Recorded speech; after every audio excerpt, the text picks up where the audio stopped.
All India Radio. In tonight's program of English, we feature an interview with Shankar K., an alumnus of IIT Delhi and a managing partner of a leading plastic recycling company at Karur. Titled, Waste is Not Wasted, Shri Shankar K. is interviewed by Shri G. Vijayakumar, a veteran broadcaster. This is a first part.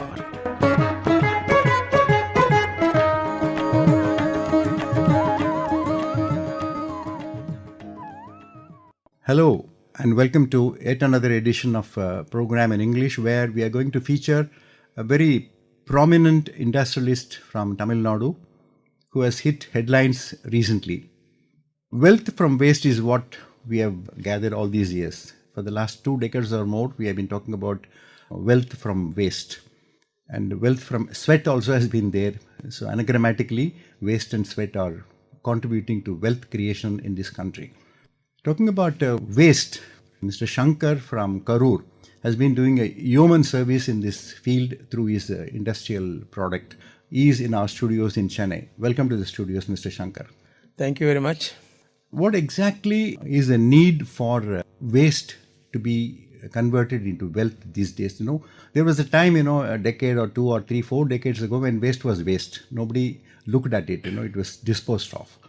And there was a time came in the late 90s and early part of this century that, when people started talking about creating wealth out of waste. How did you develop interest? But before that, tell us about your academic background, Mr. Shankar. I have done my MTech in IIT Delhi in polymer technology. First ever course offered by any IIT. There were only 5 seats and I applied for it in Delhi and I got it. And basically I had a, interest on plastics. That's how I chose this particular course. And beyond that, I just worked in many companies.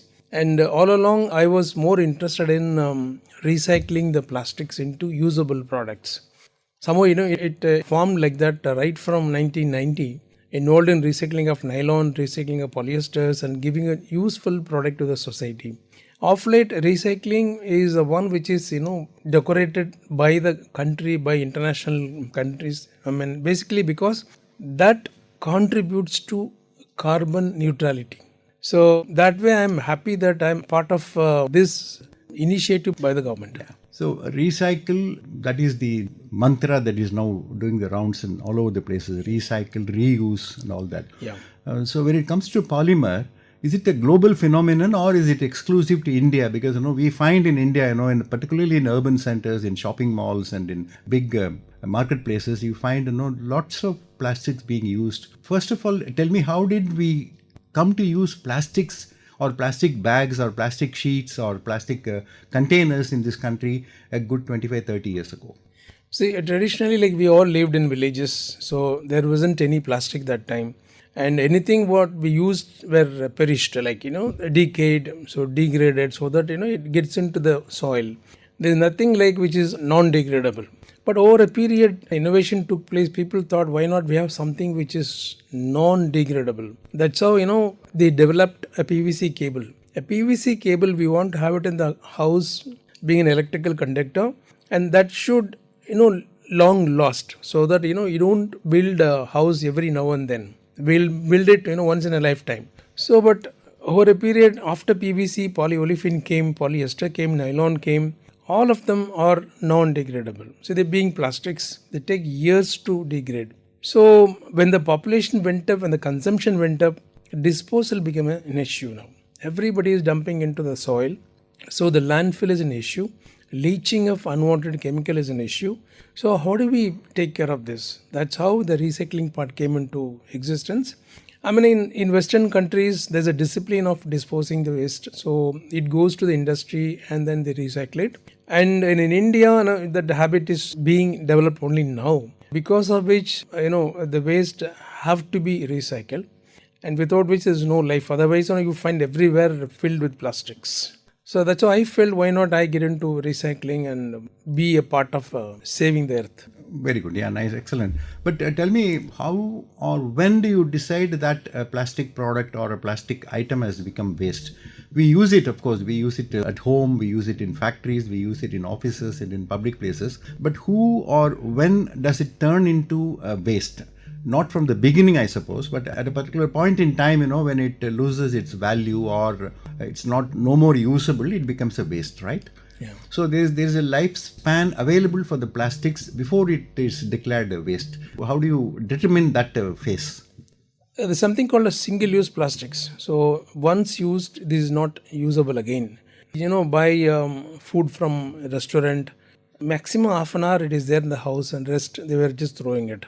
But the life is long, that can be used many times. But being a single-use plastics, because of health conditions, we are throwing it out.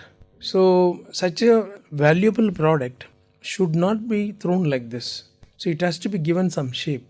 It gave me an idea like why to throw it, why not we collect it, wash it, crush it, and then give a new life to the plastics so that the life is extended further. And being a plastic technologist, where I worked in different industries, and I've seen industries taking initiative of recycling. That was a time I thought, why not have my own company and then do the recycling, do something to the country. So you mean to say that plastics are basically reusable or recyclable? How do you categorize it, or which category it falls into? Plastics in general are long-lasting ones. It depends on the application. Like if you go for a polyolefin, the carry bag kind of a thing, which is used only once, so they are to be disposed. Whereas if you take an industrial item like anything, even this microphone or any fridge, TV, any durable items are the one are supposed to give you long life to the product, so that you keep it in a house and enjoy it years together. But you can't be keeping a carry bag at home for a very long time, because the life is ended. The once used, it is ended. So there are two types. One is a durable, one is non-durable. Non-durable is a throwable single use, which has to be disposed and recycled. Well said. What about the economics of the whole concept, sir?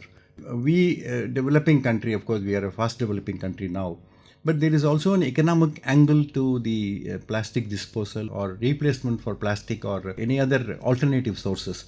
Given the kind of economic situation that we are now in, do you think people will be able to adapt and accept an alternative to plastics, or throw away plastics after a fixed period of time?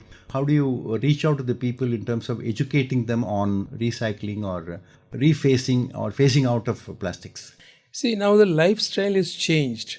People have enough money to dispose, and they see life has to be perfect for them, and they're ready for recycling. If you take polyester, Reliance, and there are companies equivalent to Reliance producing millions of plastics, millions of bottles which are used for day-to-day applications. So they are thrown out. In recycling, you don't believe, I only recycle 15 lakhs bottle every day. Every day I am collecting from Tamil Nadu, Pondicherry, and then Karnataka, Kerala. So like me, there are many people in North also collecting bottles, the tune of something like 3,000 tons every day. That's a kind of collection is happening. Why? Because there is awareness. Whatever product we make out of it, people are ready to buy it because they are very sure they have to leave something to the next generation. Quite right. What exactly happens to the recycling process? Can you share that idea for the listeners? Okay, you said you collect almost 15 lakhs or 3 tons of plastic bottles. We know that when you come out of a railway compartment, especially the day trains, so many bottles are thrown out, and go to restaurants and go to functions or marriages, wherever they now give water bottles. Convenience, of course, yes, Yeah. fine. But at the end of the day, it also becomes a product which is not usable again. So how does the process take place? Is it something that you can tell? What happens to the bottle that I used today, for example, and thrown out into the dustbin? Among all disposable plastics, the PET bottle is the one which is highly recycled. I am very proud to say that 95% of the PET bottles thrown are recycled in India. India is the only country where the recycling is the highest. Why? Because a rag picker early in the morning goes with a gunny bag and collects whichever is heavier for him, so that he makes the day by collecting it at the earliest, make the money and then go home. So he finds PET bottle is a heavier one compared to all other plastic like polyolefin carry bags, apart from metals and other things. And the rack picker gets an advance money, for collecting these useful PET bottles, and he goes to the nearest shop. From there it goes to another guy. Likewise, we are in the fifth layer. On a daily basis, 15 lakhs bottle comes to us from different locations. And then what we do is we debill, in the sense we open the bale. In a bottle you will find a cap, the core bottle, and then there's a wrapper. What I want is only the PET bottle. What I don't need is the wrapper and the cap. So what we do is we remove the cap. Earlier we used to do manually. Now we have an automated line. You put the bottle into the machine. It removes the wrapper. It removes the bottle. Any size, any kind of... any size can be handled. Yeah. Okay. So the wrappers are multi-layer film, which we don't process it. We give it to the cement industries as a fuel for their boiler. The wrapper means the brand name. The brand name, including the brand name. Paper or the sheet containing. It'll be paper, it'll be PVC, it'll be polyester, it'll be polyolefin. Different kinds of wrappers are used. They are all collected and then sent to the cement industries. But are they not, some of them are printed on, some people tend to print their, like for example, like a comparison, but not exactly for this purpose, like ISI mark, Yeah. That kind of a perforated printing is done on the PET bottles. That also gets... There are some print on the PET bottle indicating in the batch and duration, everything they mention it, but the amount of ink used over it is micron level, and which we remove it during the washing process. So the wrapper is given to the cement industry. The cap is sold to different vendors. What they do is they recycle it and make battery cases. Battery cases, also vegetable crates. The early morning you will find the green color crates, what the farmers, blue and green. Milk or vegetables, they come in that. Those things are 100% recycled product made from the caps of the bottle. What is the material you call for the cap? Cap is made from polyethylene and polypropylene. It's different from what is in the body of the bottle. Body is polyethylene terephthalate. We call it as a PET. Yeah. So now moving on to the next phase, which is more important. We talked about the industrial angle. Yeah. We talked about the economic angle. Yeah. Now tell us a little bit about the health angle, whatever you have gathered from your interaction with the people and for the industry. Yeah. What kind of health impact the PET bottles or the plastic can have on the people, for which the government has taken an initiative now to recycle them and to reuse them and reduce them. Tell us very briefly about the health angle of the bottles. See, PET bottle is the only material chosen or even approved by WHO for a health application, in the sense for taking anything internally. The PET bottle is a water bottle, juice bottle, milk bottle, yogurt, whatever you call anything. Why? Because it's the only bottle which is highly transparent, has no residual chemical in the plastics, approved by WHO because nothing happens to the human being. But when it is recycled, there are methods of recycling. One is a mechanical recycling. Simply, you crush it into flakes and then recycle it. Another one is a chemical recycling. See, in the case of chemical recycling, the soft drink manufacturers are mandated to use 20% of their product using recycled bottle. So they make the bottle to bottle again. They go back to the monomer, they go back to the raw material stage, and again it is polymerized to give a virgin, near virgin polymer again. Whereas in mechanical recycling, you cannot make a bottle again.